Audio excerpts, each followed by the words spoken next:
Assalamualaikum warahmatullahi wabarakatuh. Jika kita kemarin belajar tentang GRM atau Credit Response Model, sekarang kita belajar tentang PCM atau Partial Credit Model, yang merupakan salah satu model yang termasuk dalam keluarga RAS model. Ketika mengikuti kuliah statistik dulu di kelas almarhum Profesor Sutrisno Hadi, semua mahasiswa diberitahu kalau penilaian didasarkan pada tahap-tahap yang sudah diselesaikan mahasiswa.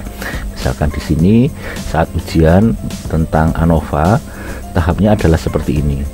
Jika mahasiswa sudah sampai pada tahap yang lebih tinggi, dia akan mendapatkan skor kumulatif yang lebih besar. Misalnya ada yang sudah sampai untuk mendapatkan rata kuadrat, berarti dia sudah sampai pada poin yang ketujuh. Misalkan ada yang sudah sampai untuk mendapatkan nilai F, bahkan sudah menjawab hipotesis, dia sudah sampai mendapatkan poin kumulatif yang lebih tinggi. Ini adalah ilustrasi bagaimana PCM dikembangkan. Berikut ini contoh rubrik skor, di mana ini adalah tahapan-tahapan untuk mendapatkan skor yang lebih tinggi. Jika student sudah memahami sebuah konsep, maka dia sudah mendapatkan skor 1. Sampai ke tahap yang lebih tinggi, dia sudah mendapatkan konsep yang sudah terbuktikan, dia mendapatkan skor yang lebih tinggi. Nah, konsep rubrik ini juga menjadi inspirasi dalam pengembangan PCM. PCM menggunakan filosofi bahwa skor dapat dibagi menjadi tahapan-tahapan, makanya dinamakan dengan parsial, seperti halnya penggaris. Kita tahu model RAS selalu berusaha untuk mengembangkan alat ukur mirip halnya dengan penggaris. Nah, berdasarkan filosofi ini, skor yang tinggi menunjukkan adanya kredit atau perolehan yang lebih banyak dibanding dengan skor yang lebih rendah, misalnya partially correct atau bahkan jawaban yang salah.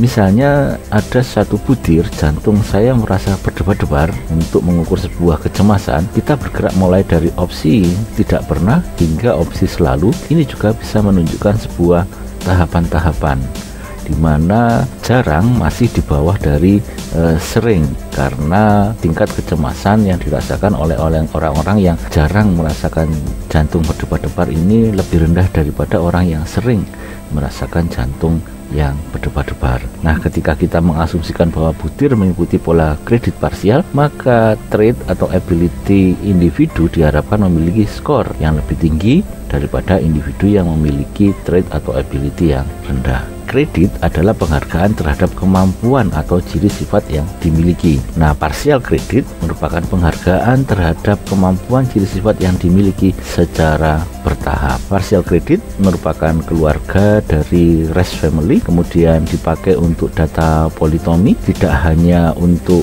tes namun juga pengukuran kepribadian. PCM memodelkan bahwa setiap urutan skor itu sebagai sebuah tahapan atau steps yang harus dilalui, yang masing-masing bernilai sebagai sebuah kredit. Berikut ini persamaan dari partial credit model. Model PCM dikembangkan dengan menggunakan pendekatan RAS model, sehingga kita tidak menemukan adanya daya diskriminasi di sini. Jika di GRM kita menemukan parameter daya diskriminasi, namun di sini tidak. Karena apa? Karena semua butir, misalkan butir 1, butir 3, butir 4, kita asumsikan A-nya sama. Jadi A1 semuanya sama. Beda dengan GRM yang mengasumsikan bahwa A1, A2, A3, A4 bisa jadi berbeda. Kita lihat di sini, fungsi dasar dari PCM adalah selisih antara kemampuan, ini kemampuan, kemudian ini adalah tingkat kesulitan butir atau parameter lokasi butir, atau probabilitas memilih sebuah opsi yang di atas daripada opsi yang ada di bawahnya. Representasi dari delta ini adalah delta ya, adalah ada di gambar ini. Misalnya saya memiliki sebuah skala dengan 5 opsi, misalkan mulai dari sangat tidak setuju sampai sangat setuju. Letak delta adalah di sini. Delta menunjukkan perpotongan antara satu kategori yang di atasnya dan satu kategori di bawahnya. Misalnya ini sangat tidak setuju, kemudian ini adalah tidak setuju. Nah, delta untuk perpotongan dari sangat tidak setuju dengan tidak setuju ini ada di titik ini, di titik -2. Jika kita tarik turun ini kita akan mendapatkan minus 2. Demikian juga perpotongan antara sangat setuju, ini sangat setuju, kemudian ini adalah setuju, terletak di delta sama dengan 2.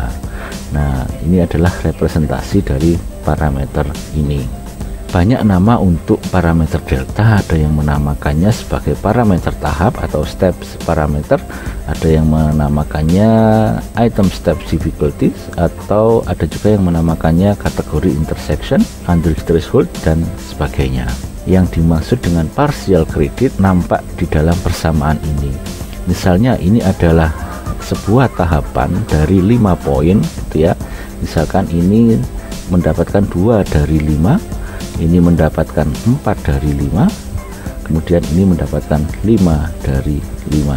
Kita lihat di sini, ini adalah probabilitas untuk 3 step. Ini step yang pertama, ini step yang kedua, ini step yang ketiga. Semuanya sama, 1, 2, 3, 1, 2, 3. Nah, pada step yang paling rendah hanya 1. Ketika sudah masuk ke step yang selanjutnya, masuklah kemungkinan atau probabilitas untuk mendapatkan skor yang lebih tinggi daripada 1. Kemudian masuk lagi step yang terakhir untuk mendapatkan skor yang maksimal. Nah, dari sini kita lihat ini adalah sebuah kredit yang secara bertahap untuk menuju kredit yang lebih tinggi. Jika diekspresikan dalam persamaan yang lain, kita lihat di sini sudah muncul penambahan kredit. 1 kredit, ini ada 2 kredit, ini ada 3 kredit. Baik, kita lakukan simulasi gambar. Misalnya ini saya memiliki 4 opsi untuk sebuah skala, 4 opsi. Karena 4 opsi maka step kita ada 3. Mohon dilihat pada video GRM yang kemarin bagaimana step itu didapatkan. Kita lihat ketika saya memasukkan minus 2, maka minus 2 itu muncul di sini. Nah, ini tingkat kesulitan atau lokasi untuk step yang pertama. Ini mirip dengan IRT politomi 01 ya, ini juga 01, tapi ini berlaku untuk 1, 2. Ini 2 dan 3, ini 3 dan 4. Nah, 0 masuk ke dalam ini. Kemudian dari fungsi pengoperasi ini kemudian ditransformasi ke dalam fungsi kategori. Kita lihat dengan adanya rumus yang tadi, rumus yang ini, kita mendapatkan grafik fungsi respon. 2 kembali muncul sebagai 2 di sini. 0 karena ini 0 juga muncul sebagai intersection yang ada di sini. Kemudian 2 muncul juga sebagai intersection di sini. Nah, gambar ini relatif lebih sederhana ya dibanding dengan GRM, karena apa yang terjadi di fungsi pengoperasi juga terjadi di fungsi respons kategori. Nah, jika jarak antar garis pada setiap step semakin dekat, maka akan mengakibatkan perpotongan. Ini perpotongan yang pertama, perpotongan yang kedua, perpotongan yang ketiga semakin sempit jaraknya. Nah, terkadang garis yang di sini memotong hampir berhimpitan. Akibatnya salah satu kategori tidak memiliki fungsi diskriminasi karena sama dengan kategori yang lain. Misalnya tidak setuju itu mirip dengan sangat tidak setuju, sehingga dalam kasus ini RAS model biasanya melakukan collapsing kategori. Ini dilihat sebagai satu kategori yang sama. Nah, isu-isu ini seringkali dibahas dalam pengembangan alat ukur berbasis RAS model. Berikut ini adalah output dari software yang dipakai untuk melakukan analisis PCM. Yang pertama adalah dengan menggunakan program R. Kita pakai paket MIRT.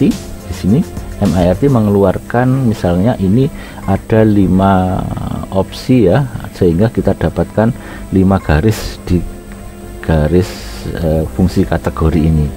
Kita lihat di sini untuk step 1 kita dapatkan B1 nya minus 1,2. Ini gambarnya di sini, ini minus 1,2. Kemudian untuk step yang kedua 0,57. Nah, di sini 0,57. Ini untuk item yang selanjutnya, misalkan yang item regretful, di sini minus 0,6, sini kita lihat minus 0,6. Nah, seperti itulah yang dilaporkan oleh software-software yang memodelkan model PCM. Kemudian untuk WinStep kita lihat di sini ini adalah Android threshold. Kemudian kita lihat -3 itu adalah di sini ya.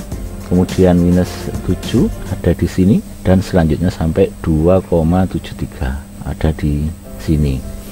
Nah, inilah yang dikeluarkan oleh WinStep. Namun terkadang WinStep mengeluarkan satu parameter saja untuk butir yang dinamakan dengan measure atau item location yang merupakan rata-rata dari threshold yang ada. Isu tambahan. Nah, ada beberapa pertanyaan kepada saya yang mengatakan bagaimana Pak jika butir-butirnya memiliki rentang skor yang berbeda-beda. Misalkan butir yang pertama rentang skornya 0 dan 1, butir yang kedua rentang skornya 0 sampai 2. Secara default PCM akan mengakomodasi hal ini, jadi kita tidak perlu melakukan modifikasi terhadap model yang kita lakukan.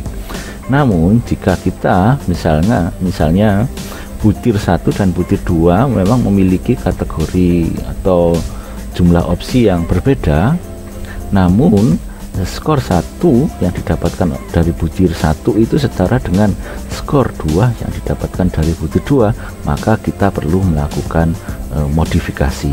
Selain itu juga ada isu yang berkaitan dengan bagaimana jika PCM ini melibatkan daya diskriminasi. Nah, ini nanti kita masuk pada model yang namanya GPCM, yaitu General Partial Credit Model.